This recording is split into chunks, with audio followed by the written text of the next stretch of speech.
गुलेल बनाऊंगा चिड़िया मारूंगा, गुलेल बनाऊंगा चिड़िया मारूंगा।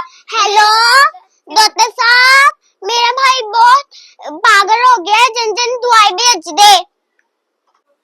जी जी मैं आ रहा हूँ। गुलेल बनाऊंगा चिड़िया मारूंगा, गुलेल बनाऊंगा चिड़िया मारूंगा। ये ले दवाई, खाओ, खा लो खा लो खा लो। दिमाग की बत्ती चली। अब क्या करोगे? अब मैं शादी करूंगा। शादी के बाद क्या करोगे? मैं शादी के बाद अपनी बेगम की खिदमत करूंगा, घर में पोछे लगाऊंगा, घर का सारा काम करूंगा, बर्तन धोऊंगा, कपड़े धोऊंगा। फिर क्या करोगे?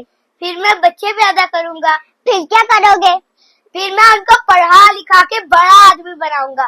फिर क्या करोगे?